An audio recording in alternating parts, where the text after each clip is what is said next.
Good evening and warm welcome to the State of Business on Now Television. I'm Chamat Fernando. Let's have a look at the headlines. President launches Tropical Belt Initiative and the International Climate Change University in Dubai. Bill Gates holds bilateral discussions with President Wickremesinghe. Now the news in detail. President Ranil Wickremesinghe unveiled the Tropical Belt Initiative aimed at addressing the challenges of global warming and securing sustainable development for nations within the tropical belt. The president made this announcement addressing the COP28 held in Dubai on Saturday. We looked at the tropical belt because tropical belt, as you know, is really the key to global warming. How do we safeguard the tropical belt? How do we strengthen the tropical belt? There are forests to be invested, there are swamps, there are mangroves. So let's invest it, make it commercial investment, make use of the energy potential, make it one big initiative where you have a plan, you turn it out. Even the initiative itself is not one single country, but it will be looked at by the different agencies, and you have a tropical belt initiative and see how much of it can be open for commercial investment. What is left over is the issue of how do you raise the funding. How much comes from outside, how much comes from within. Well, the voters of UK who would like to save, who are not interested in saving Niger, would certainly like to put money to ensure there is no the global warming is contained in UK. Similarly, those in Finland would put money in to ensure the global warming is contained in Finland. So that's the only way that you can sell it. But in between, there are a lot of commercial investments coming in. And then this whole issue of global debt crisis all can be gone into. We had to think outside the box. That was the only way to go in. And also realize that the private sector, the private funds that will do the trick. In that sense, we put forward this proposal of the Tropical Belt Initiative. Speaking at the event, President Ranil Wickremesinghe also officially launched the International Climate Change University, emphasizing the necessity of institutional changes following the Paris Climate Agreement. The president also highlighted the absence of alternative bodies to effectively tackle the ongoing climate crisis. Trillions of investments will come into the tropical belt, and that will again change the economies. So this is roughly the plan that is there. We will be establishing the panel, speaking to the countries. But backing this up is already another concept, the International Climate Change University. We want to start, which will handle the capacity building and also the central research. We've already discussed with one or two countries. We are doing a joint project between Sri Lanka and Maldives will be the campus for island states, small island states. Sri Lanka we have set aside about 600 acres for this campus, but we need all the technical assistance. It will be a stakeholder university. All those who are interested, we stakeholders, and they can manage it. So we are operationalizing the ICCU, and we'll get the panels here.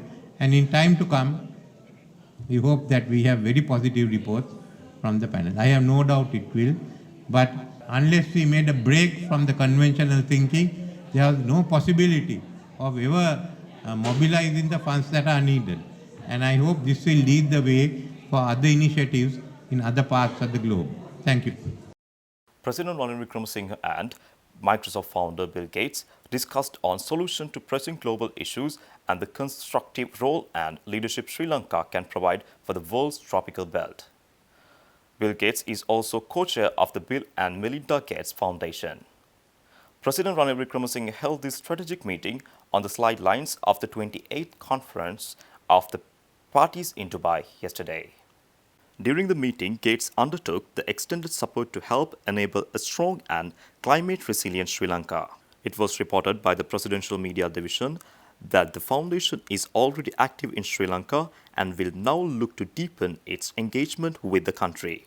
The PMD said that the foundation will work specifically on agriculture modernization and building data systems for agriculture, strengthening digital public infrastructure, more broadly and working to build Sri Lanka's expertise on climate and adaptation were also identified as avenues for cooperation. The President's media division said the discussions revolved around collaborative efforts to address global challenges and enhance Sri Lanka's pivotal role in the world's tropical belt.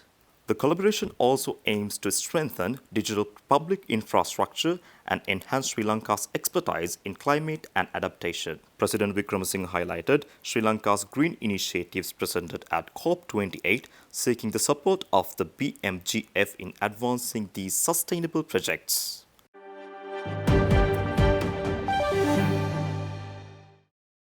Stay tuned, we will return after this commercial break.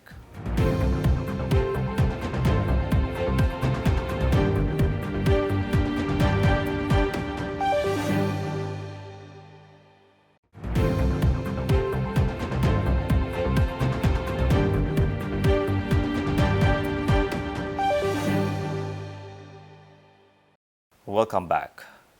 Moving towards evidence-based, informed tourism policy to better plan the tourism sector within line with sustainable goals, Sri Lanka is forging ahead to develop a fully fledged tourism satellite account.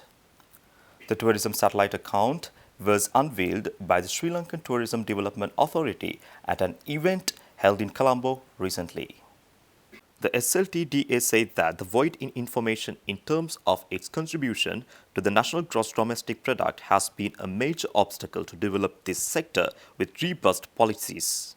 Sri Lanka Tourism Development Authority had initiated a study to develop the country's first TSA following international guidelines set by the World Tourism Organization. TSA serves as a globally acknowledged framework designed to access both the direct and indirect economic and social ramifications of tourism. It provides essential information to government bodies and industry stakeholders, empowering them to make well-informed decisions.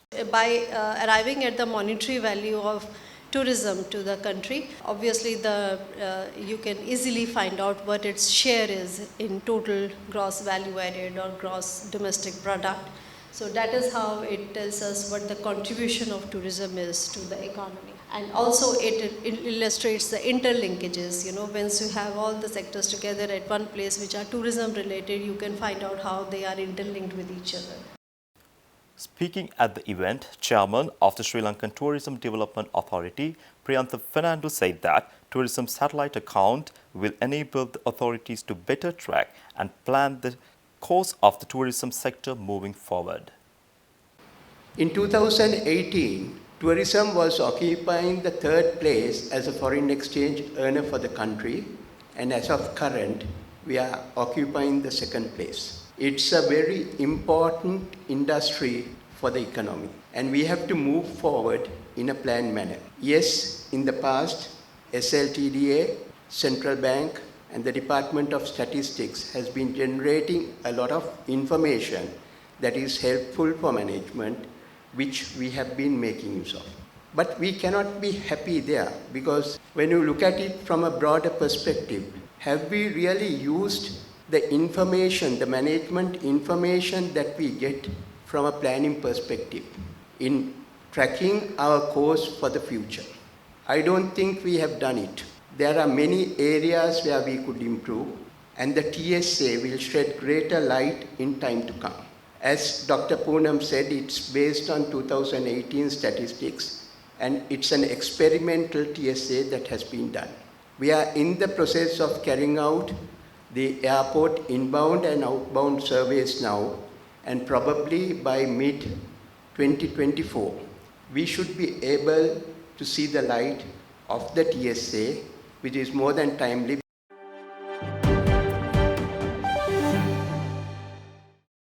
The unveiling of the Sinhala language book, Ali Jinnah, The Silver Voice of Asia, was held at the premises of St. John's College recently.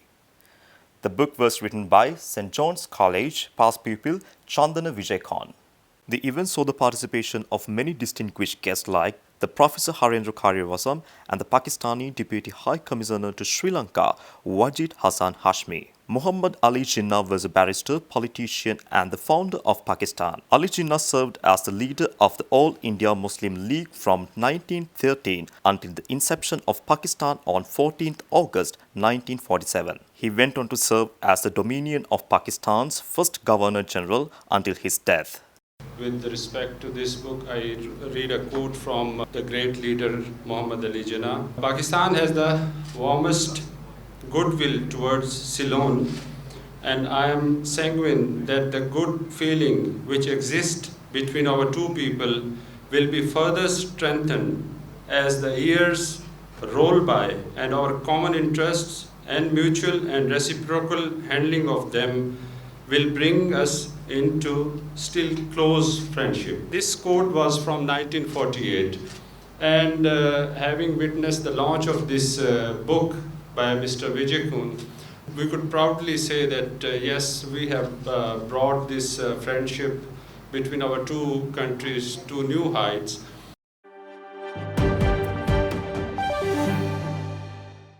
Stay tuned for the stock update.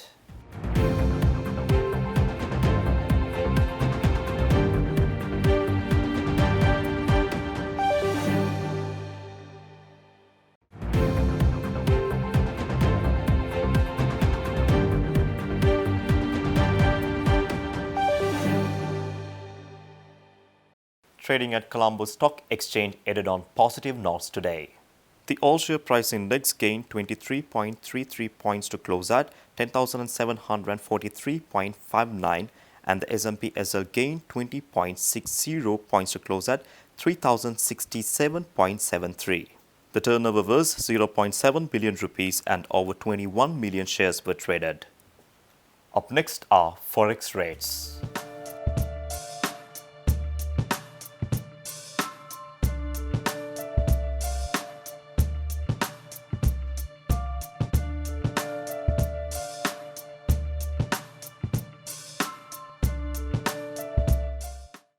That's all our news for today. For this and more, subscribe our channel on YouTube. Follow us on Facebook. Take care.